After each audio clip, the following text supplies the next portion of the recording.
Hello, everyone. We're headed into the new school year. For many of us, this is going to be a time that's filled with anxiousness and the unknown, and COVID's still very much out there. Vaccine, masks, quarantine, we're all facing another season of the unknown. So I think today's guest is going to be apropos and just the person we all need to hear from. So I'm super excited to have my friend Nicole Lewis-Keeber, affectionately referred to as the business therapist, with us. She works with entrepreneurs to create and nurture healthy relationships with their business. She's a licensed clinical social worker with a master's in social work. And she has this rich and varied experience as a therapist. She's personally trained and certified in Brene Brown's Dare to Lead methodology. She's going to talk a little bit about that today, I'm sure, and has been featured on so many different media outlets, including Fast Company, NPR. I feel like she's always showing up, and we're going to talk about that as well, especially something place that she's putting herself out there right now that I am in awe of. Nicole writes and speaks about the impact of small T trauma. She'll tell us what that is on business, but her biggest, most important work is combining therapeutic processes with business coaching to help entrepreneurs build emotionally sustainable and financially stable businesses. She is the founder of Love Your Business School and the Do No Harm Business Intensive, which I have gone through, and it is intensive. And she's with us today for the next 30 minutes. Hello, my friend Nicole. How are you? Hi, I'm really good and happy to be here. I'm so proud. Like, I read those accolades and I'm like, I know her. I do too. I know, right? Exactly. And I love telling people how I get to meet amazing people such as yourself, because it's probably the number one question I get asked, whether it's at events or on other podcasts or in the females in finance community. And I have to tell everybody, it's so exciting why Nicole's here, because it's been a little more than 3 years that you and I have been connected. She is an original OG of the females in finance. When I didn't know who I was going to be when I grew up, and I said, "Hey, girl, I'm going to come do this thing. You want to come with me?" And you're like, All right." And you took a chance on me. And I'm so grateful for that. Thank you for that. Oh gosh, it's my pleasure watching it grow. I know, right? I remember when I was like, I'm the little engine that could. I thought, I just want to get 200 people. And now we're 3,187 people. Mhm. And I feel like every day is, oh, I can't get back to people fast enough. I'm always coming up short. And can you talk about your background? Because it's different than anybody else who's ever been on the F word. This is like 100 episodes or some crazy number now. Mhm. And you are an anomaly. And I know you love living in that space and you're qualified for it. So talk about your background, how you're doing what you're doing today. Yeah, I like being a disruptor and a unicorn. So let that never end, please, in a good way, right? Um, so so I was a therapist for 18 years. You have a master's degree in social work, and all of my experience was in a clinical setting, working with people in a variety of ways. You name it, I've done it. And I left the world of mental health and behavioral health to start my own business. And I started out doing money mindset coaching, which is, I think, kind of how I got on your radar, is because I was talking about Yep. money trauma. And you're like, what is this? Yeah. Yeah. And so I have been working ever since then with small business owners, entrepreneurs, and leaders. And it's evolved over time, but pretty much what it looks like now is that I study the impact of childhood trauma on entrepreneurship, and I work with people to help them reveal and release that in the relationship they have with their business. And I also work with business owners, entrepreneurs, and leaders who want to become more trauma conscious in their work and their business practices. So there's a lot of different ways that my business has kind of grown over the years, but that's kind of the short version. So one of the things that I love the most about you is that you give people permission all the time. And you say you have the permission to do the things that they need to do to take care of themselves first. Mhm, There have been times, and we're Facebook friends. So, mhm, it's really easy, especially during a very heated political environment, for people to be very hurt, mhm. not heard. And then there's people like you who come along and say, you know, it's okay. And you can breathe and you can feel, and nothing, they're not wrong and they're yours. Mhm. And I assure you that there are so many times that your words of the things that you've said have resonated so deeply within me that, it's one of those things where I'm so grateful just to be in your circle. there's just so much, and you share openly, and you give us permission to be our whole self. Yeah, I mean, one of the things I say first in my Do No Harm program is that the goal is to do no harm to the people process, our people processes and our profits, right? But the most important thing is that I want people to do no harm to themselves Mhm. first. It's always you first. And I think that that's true no matter, what arena we're in. Um, that if we are harming ourselves, if we are being less than to ourselves, then what we're trying to grow is not sustainable. And so I think that it has to be the most important person is ourselves. Yeah. And I have to tell you, until I met you, I really didn't do a whole lot of work in personal development. Professional development. Oh, yeah. If it's a course, a certification, a designation, a class like that. Yeah. But then when somebody got in there and said, let's go in and scramble, inside your brain, I was like, whoa, whoa, whoa. Mhm. No, no, no, no, no, no, no. I've had some things tucked away in there for a little bit long, and I'm happy with it. But then you came along and sort of broke the barrier of it's okay to, if you want to do that. Mhm. You also need to do work, but do it at your pace. And it's just very different. Women business owners, we have so many of them at Females in Finance, Yeah. and they are varied in how they're doing their work, Mhm. and the ones that we work with in financial services themselves, oftentimes they come in a variety of mixes, right? They might be like an independent person inside of a bigger office, or they might have Mhm. a true brick and mortar with, or whatever. And I think even the ones who are working maybe for someone else, still, if they're operating as sort of like that CEO of their life kind of a thing, as a business therapist, where are you seeing this trauma that you're talking about showing up, and what can women be doing to build more stable businesses, more stable themselves? Yeah, there's so many ways. One of the primary ways I started to investigate this was around money. Because if you've had people who have questioned your value over Mm. time or have shown you that your value is conditional or that it's hooked up to productivity or, whatever that may be, when it comes to money, they're very intertwined. And particularly if you're someone, maybe if you're a freelancer, a contractor, or a business owner, you're having to value yourself and your time in a different way. And if you've had some, wounding around that, it can be really difficult to assess your worth and stick with, you know, Yeah. value yourself. So I think money is the first place that it shows up. And I think probably the second place it shows up the most is around boundaries when it comes to our businesses. Okay, so the boundaries, we got to talk about the boundary thing, because you were the first person I have ever met. And I want you to imagine, I'm almost 51, but you were one of the first people I've ever met in my business life that I remember sitting down with you, one of our first talks, and you made a comment about, well, is this okay? Are you all right with that? Is this an okay question to ask? And I kept thinking, this is the most polite woman I've ever met in my life. And I have got to tell you, it's so funny. And I know that people are going to be watching this on YouTube, and I don't really care, but I'm going to bring this back. I wrote this morning completely forgot you and I were doing our podcast today, being truthful. I opened up like, oh, we can talk to them. But I had already, so every day I keep one of these question and answers, like it's a 365-day journal for 5 years where you fill it out. Yeah. And I have got to tell you, today's entry, I could not have, for you. This was what I wrote, because the question was, what is your resolution for tomorrow? For tomorrow. And the answer, I said, to love myself more. I have been really hard on myself lately, and I feel like a failure. I think a lot of women go through this, and I'm being really vulnerable right now, friends. Mhm. This is, people see me leading an organization like this and out and talking and traveling, but I still feel like I'm coming up short, and I'm doing the very best I can. Mhm. I'm doing the very best I can. And if I didn't have people like you in my life that reminded, or you didn't have classes and things and stuff together, I don't know if I would be as personally developed right now without you in my life. Does that make sense? I mean, Yeah. And I'm happy to be a part of your journey.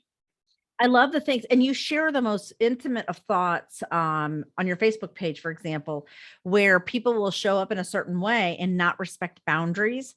And you're very quick to one, I've seen you actually not really jump to the helm to save somebody, because I don't think that's what it is, but Yeah. you do gently remind others of this is someone's boundary. The Mhm. boundary thing is very real, friends. If you're listening, you're watching right now, the boundary thing, and we do let it, we don't set our boundaries Yeah. high and strong. Mhm. Would you say that's Yeah. fair? Oh gosh, yeah. We literally have been socialized not to have them, Yes. and if Yeah. you have any of those, traumatic experiences in your childhood, it was probably some wounding around a boundary. And so we are conditioned and socialized not to see them as ours. And if we do see someone setting up, we see it, usually we look at it as, there is conflict, right? It's Yeah. adversarial. So no, we are really bad at it. And it's not just because it's a personal failing of ours, it's because the systems literally around us don't socialize us to have them and punish us when we do. So Mm. yeah. Listen to that. And, so I got to talk about TikTok for a second. If I don't do this, I will regret it. And we got to do it. And I'm going to tell you why. So, TikTok, my kids are always like, oh, you got to get on the TikTok. And I love it. I love the creativity of it. I love that I have learned more things in my life because of TikTok.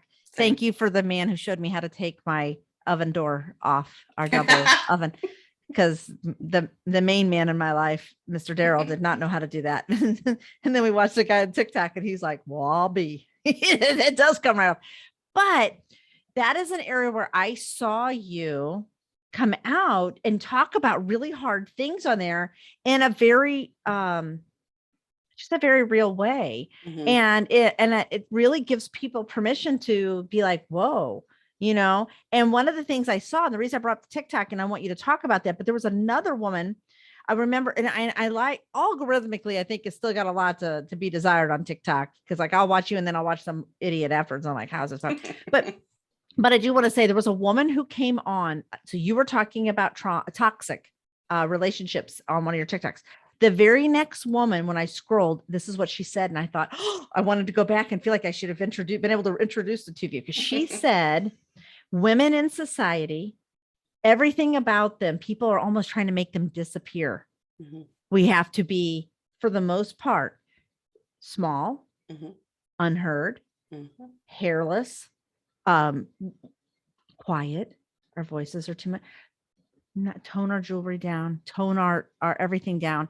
And she says, we're literally our boundaries being wiped away. Yeah. And I was like watching you and then watching her on the TikTok. So I was like, oh, the two of you should know each other. But Yeah. that's you've talked about that. Mhm. I was just really amazed with, I think that's something we're all going through. Whether somebody Mhm. wants it, and they don't have to. That's one thing I love about you. You don't have to tell somebody, bring that to the forefront. It's yours. You don't have to say anything, but I do feel that. And it was the first time between knowing people like you. And I made this comment very recently. I was talking to Ryan Penny and I said to Ryan, I said, I know when I'm on the right path because it feels good. I'm with good people like you. And then all of a sudden you're in that, and like you're in the on the side of the road that makes all the noise. And I know Yeah. it's got a name for it. And Rumble strip, right? there you go. And I'll go with it. Sure. I have no idea. It's that part where wakes me up loud to tell me I'm not on my path and to come back. Right. I think that's where trauma and thing. I mean, I think that I wonder how many people are living in the rumble part. If I feel like that's how, when you talk about trauma and toxicity, that's what I think of. It feels Yeah. icky. It does feel like it's not a natural place to be, right? It's going to be bumpy and it's going to be loud. It's going to be noisy. It'll still get you where you're going, right? You completely ride that strip all the way to your destination. But your nervous system's going to be jacked up. You probably are going to be hearing it after you get off the road, right? Your anxiety is going to be through the roof. It's not natural for us to be in that state, but we have been put there. And women, I feel like, and I'm overgeneralizing, but I think that our anxiety meters, or that our rumble stick, is pretty loud. Like we feel it. We are so, I know I was seen and not heard. I can hear it as a kid right now. I was to sit there and be small and petite, and in the corner, and in when I'm spoken to, have a short answer, not too loud. Yeah. Yeah. I think that carries over into our businesses. Would you say that's true? Yeah. Be pleasant, accommodating, The client comes first. Maybe the employees come first. I mean, I've worked with people who have businesses that they're bringing in revenue and they are literally giving it all away because they want to make sure that the employees have what they need, Mhm. or they hired, the wrong people and they're doing the job Mm. and still paying the payroll.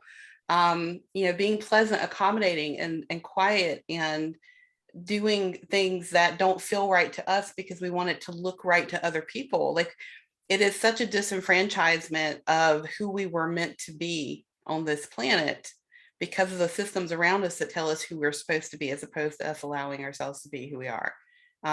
It's no wonder we have anxiety. Yeah, right. And it's funny. I was thinking about as you were talking, I made this analogy on a previous podcast with somebody, but you talked about worth. And I remember being young and I was the only girl who lived pretty much at about a half-mile radius of Mhm. my parents and their friends and stuff. And it was me. Like they totally like, oh, we're gonna go out to dinner. Cheryl can babysit, and I'm like, I never got paid for those because why? Yeah, they're friends. We don't do that. You can't do Mhm. that. It's fine. Yeah. And I'll never forget, it was ninth grade and I went into class one day and I had babysat. And I just always call her Jenny Popular because, whatever. And that's just the name I made up for her. It's a real girl. Yeah. We still know each other from school. And, she got paid like $20. And I remembered looking over her and I said, how'd you do that? I mean, I was the only person in the group that was like, wow, because she had on a pair of Z Cavaricci jeans and she was buying her own clothes and stuff. And I'm over there going, how are you getting that? And I asked her, so how'd you do it? She says, oh, well, I charge for babysitting. I'm not doing anything for free. And I remembered my very first thought wasn't like, you go girl. It was like, who do you think you are? Mhm. Do you see where that came up? Mhm. And now why didn't I have a Nicole in my life to be like, she's onto something over here, Mhm. and I think people that do work, and you're such an anomaly, like I started this episode with, because you're addressing those issues with business owners Mhm. to say you don't have to give it away. And it's okay that we make money. Mhm. It's okay for us to have money. And Yep. it's really okay. Yep. So okay to shut your laptop down, not to take that text message from a client, to even if a client wants to hire you on for something, that you don't have to immediately set up that transaction. Like for me, it would require sending an invoice out. I don't have to. In fact, I have one of those sitting in my email right now. I'm not doing that today. I don't care that she's a new client. I will work together. It'll be fantastic. Smart woman. However, I'm not doing the extra today to get that invoice out because I'm afraid that she's going to change her mind. Right. Mm. But that's where a lot of extra work and boundaries get messed up, in businesses, if you're not recognizing it. I'm not afraid she's going to go away if I don't do extra work today just to onboard her. Listen to what that is, just gold right there, because, and that's just it, right? Is there's a lot of fear. Mhm. I think there's a lot of fear that we got to do it. We got to do it all. We got to, Mhm. and there's a perfectionism to it for me. I mean, I can only pick on me. I don't know about anybody else listening or watching right now, but I have this perfectionism quality to me that everything's got to be, Yeah. and a lot of times it's just done's better than perfect. Like, Mhm. you don't really have to go all that extra. And that's where I think you bring in through your coaching and consulting, the work that you're doing, that I've been able to see with my own eyes. And it actually leads into the next question I wanted to ask you, which was this idea of coaches have to be tough, like they're going to come in and they're going to bring out your fierce side, fierce females, and push you to change old habits of things that you've been doing forever. And you've gotten into this stuff, but you're over here going, yeah. Well, we're going to do it on your pace. Mhm. And I have to tell you, that is different. Talk about some of your coaching style and where that came from, because I know that you have multiple trainings in Mhm. this, and why I feel like you're more successful. So my friend Ann Hanley of Marketing Profs, she says there's ASAP, as soon as possible. But Mhm. I think you're a lot more like her, which is ASAP, as slow as possible, because Mhm. she wants people in her world, because she's in the marketing world, to get the Yeah. marketing right. And in your world of personal development, professional development, changing a lot of stuff that's going on deep inside Mhm. of our brain, as slow as possible actually gets gets the race won. Yeah. I mean, I think there's so many different types of coaches, and it depends on what the goal is and the outcome, as to why and how people work. I'm not a push person when I work with folks, because when we're talking about what I talk about, we can cognitively discuss it, but your nervous system and your body's having a completely different experience about it, right? And so we need to give you time to integrate, to build some, resources, to be more resilient. And you can't heal trauma overnight. It's not a thing. And even though what I do is working, people with around their business, they're still looking at things they probably never looked at before in a different way. And so we have to create some psychological safety and give them time and know that you're going to be dipping your toe in and your toe out. I put on lipstick today before we did this. I don't even know why I did. If so, I'm like going like this. You know me, I'm real. I'm raw. We don't You have are. no editing. Talk about no perfections. I'm like, why did I do that? I hate lipstick. But when it But I comes like down, the psychological safety. I wrote that down. yeah. Yeah, trauma's for sale right now. I see a lot of people marketing with that terminology who don't have the experience to create psychological safety for all of the things that come up for people. Um, it takes a different background to be able to sit with what comes up, not what fits into your framework, right? Mm. And I think that's what happens a lot of the time. So I'm a easygoing, keep it moving, keep it slow, checking in, making sure that we're working within your capacity, not your capability, because you could run through everything I do in a month and burn yourself out. That's not what I want for you. I want you for it to integrate and give yourself time for it. So yeah, I'm slow and steady. I love that. Work within your capacity, not your capability. Hmm. Woo, there's the nugget. And I have to, the reason why that resonates for me so deeply. So with Females in Finance, when I started it, I honestly, I mean, like I told you at the beginning, it was just like, hey girl, I'm going to come do this thing. Hmm. I figured a few things out. Okay. Yeah. But I remember one time there was a woman who came to me and said, oh, I do business coaching. And I was like, oh, okay. And I was getting to the point where I thought, well, maybe I need a business coach. Maybe we need to. Girl, she went in there and she just like sliced and diced my baby up. Hmm. And I felt like my business had been murdered. Yeah. I mean, we're being really real right now Yeah. on this. I'll never forget Daryl's face afterwards because he could hear. And he was watching me and I didn't realize it from the door. And I'm sitting there and I'm doing what most women do. Instead of Mm. putting my hand up and saying, please stop, you Yeah. can stop now. Yeah. I didn't. I sat there and it was like, if you can imagine, had the words been lashings, Mm. and somebody had just been lashing at me, I sat there and took it and I didn't have to, but I didn't have a Nicole to Mhm. tell me, this is what you say. Right. This is how you exit yourself safely. Yeah. The psychological safety that you talk about. I didn't have that. And I got off of the call and I wept. And I mean, for hours, like I felt like a failure. Hmm. And I don't think that people are honest enough to say that. So all these Hmm. people who are hard asses out there and I'm hustling on, yeah, I'm sorry, I'm not.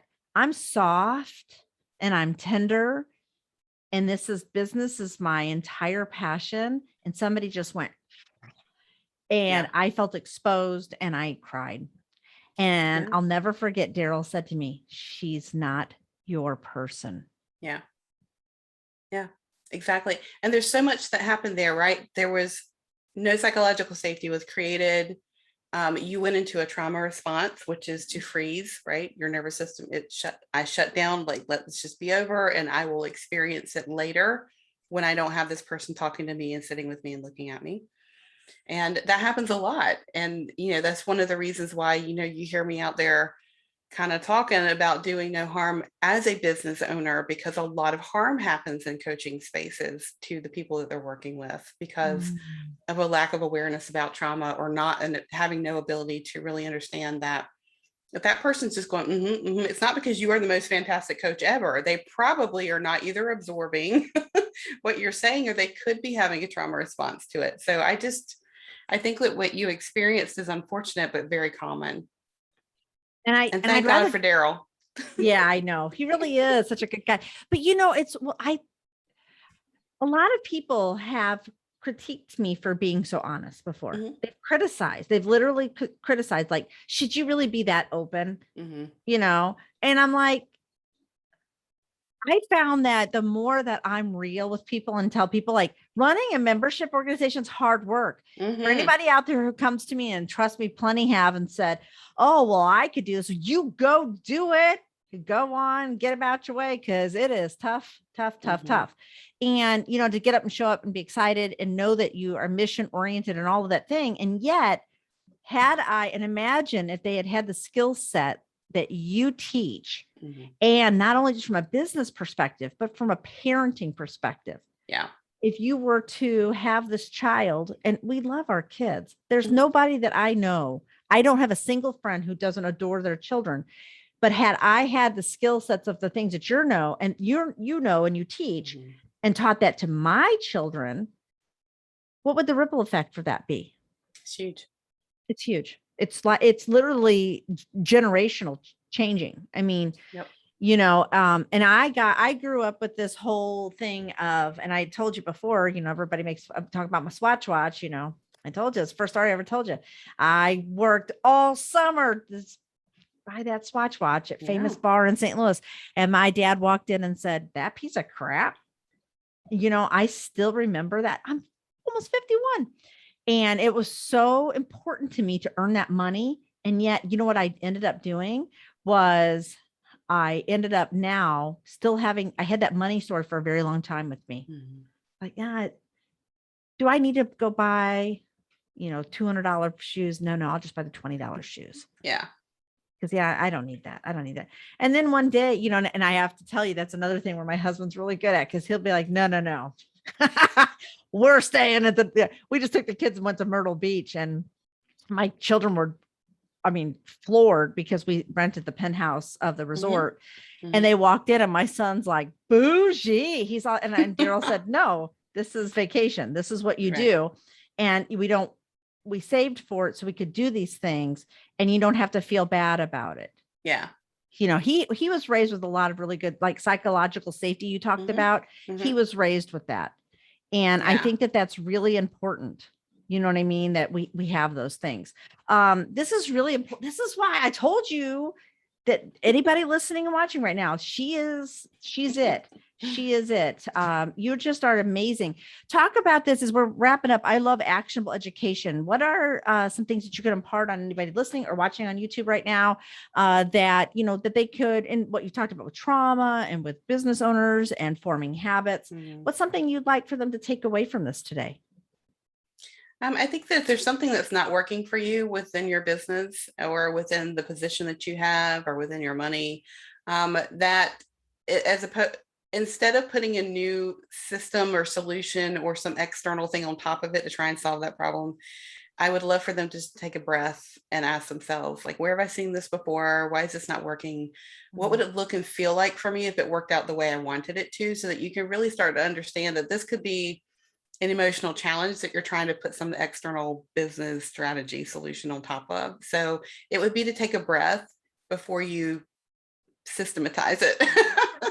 Right? Just take a breath, just take a moment. And I actually published a book in the spring, so we can add author to my Yes, bio. that's Yeah. right. Uh-huh. And it's called How to Love Your Business. And it's a really bite-sized book to help people begin to look at, what is it that I am actually wanting to do with my life, work, and business, and what could be getting in the way of that, from a We'll deeper make certain level. that the link for that is on there, because I did buy it, because I remembered the day that you were like, and I told you. I went out and Mhm. I've got that, and that's in my hopper to read. This is great.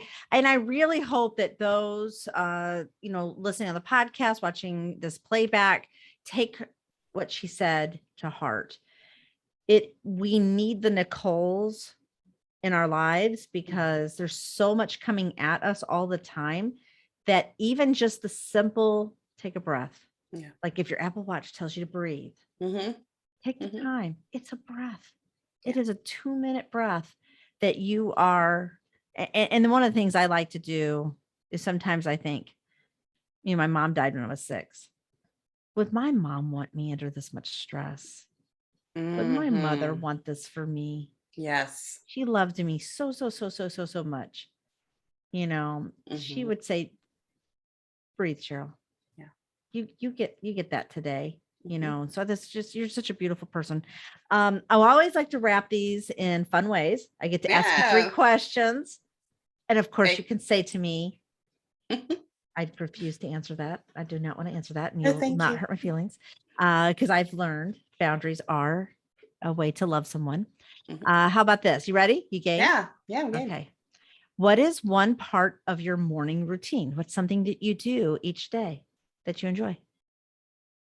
One thing that I do that I enjoy is my morning coffee. I enjoy everything about it, the way it tastes, making it, sitting down with I like it. holding. Hmm. I have my one of my favorite cups is right here, and I like Yeah. it. It's got it just, I don't know. I feel good about it. Yeah. I can't do iced coffee. It just ruins the experience for me because it has to Uh, be warm and I could do soothing. iced coffee. But you know what I've gotten into lately, and I can't believe I'm going to admit this, and no one's going to believe it. Hmm. I don't set alarms anymore. Ooh, that's a good one. I stopped and I let myself wake up when I wake up. And if I wake up at Hmm. 6:30, great. If I wake up at 8:30, Hmm. great.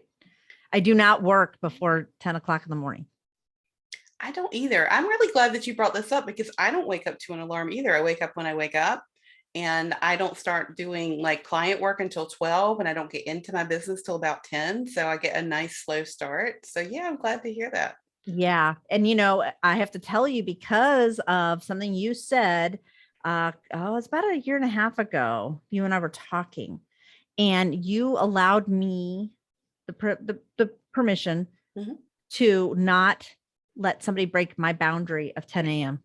Yeah. I So everybody watching and listening, we're not talking at 9 o'clock. Mhm. We're not. I use those first hours of the morning for myself Yeah. because I use all the other hours for Mhm. other people. Yeah. So I like to wake up when I wake up, have a cup of coffee should I want Mhm. one, take a shower in ease. Mhm. I'm slipping into the seat of work, never like rushing to sit down. I'm always walking over and setting my things down the way I like them. And then Yeah. I'm like, hey, and then guess what? I'm much more me Mhm. than the forced me that 8 o'clock in the morning has to be. 'Cause Yes. then I'm usually a little You resentful. first. Yeah. I didn't get me first. So I love that. Oh, good answer. How about this number 2? What is something that frustrates you with work? In So general, can I go first because it's something you yes. did? Okay. Okay. Okay. No, no, no, no, no. In a good way. So Yeah. you were doing your do no harm intensive Mhm. and you said something that touched my heart and soul. 2 things. One, you don't have to turn your camera on Mhm. if you don't want to. And get so frustrated because I don't always want to turn my camera on and people are like, turn your camera on, turn your camera on.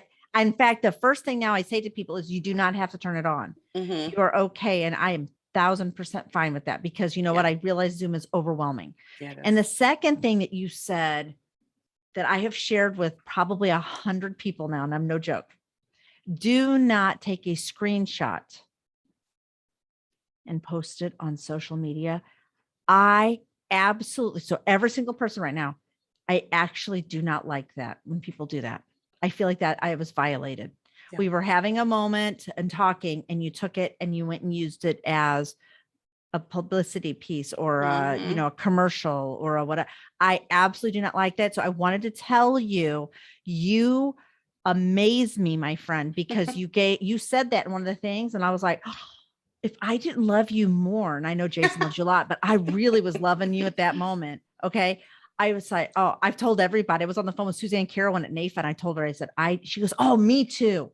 Me too. So I think it's very common. So there's mine. That's what frustrates me about the work that I do. So much of it's on Zoom and people taking screenshots and then sharing it. And you're like, didn't know that was happening, you know?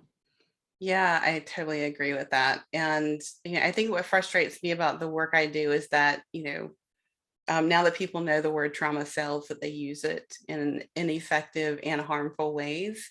And so now not only am I working with founders and people who own businesses to help them unravel their own stuff. Now I feel like I have to help them also protect the people they're working with, because the industry has become so polluted with really harmful tactics. So I didn't really want to be in that role, but hey, I'll do it. Yeah. That frustrates No, me. I think I appreciate that. And how about this? Are you a take notes, jot it down online like a pad, like with iPad, or are you pen and paper girl? I'm a pen and paper girl still. I am definitely pen and paper. And I think because my brain works differently, taking notes helps me ground in what people are asking me. Mhm. I also feel like whatever like little, nuggets from the universe might come through when I'm taking notes. I Um, agree. yeah, like it can't make any sense to me in an hour, but if I'm taking the notes, it'll come through. So I'm definitely pen and paper. I have tried so hard to get those little pads that you can write on and it Yeah. goes into a file on your computer. It doesn't work for me for some reason. I don't know why. Yeah, I I've wish tried it did. to. Millennials. If you could see I my just desk had, right now and all the notebooks. oh my goodness. It's the same way here too. Please let everybody know that this is the only clean part of my office. I tell everybody, it's Exactly. right. You see, there's a reason why we have these back here, because I put everything in it. Mhm. And then later on, Daryl says, where's something? I'm like, I don't know. It's probably one of those bins. I have no Mhm. idea. Yeah. So I love this. Oh, I love the honesty. I knew this was going to be such a treat today. We're going to make certain that we provide links to all the ways to reach out and connect with you. You're just an amazing friend to others and a resource, a partner at Females of Finance. And I'm just grateful you took this time today to chat with me. Thank you so much for this. Thank you for having me. Always, always. And for the listeners, I want to thank you for listening to today's episode of The F Word. We're going to learn so much more about this guest through the links we're going to provide on her episode page. And if you love today's podcast, please be certain that you subscribe. If you put hashtag Females in Finance behind it, we'll be certain that we can interact with you as well. We always want you to remember the F word is where females in finance are not dirty words. Thanks for being here, Nicole. Thanks.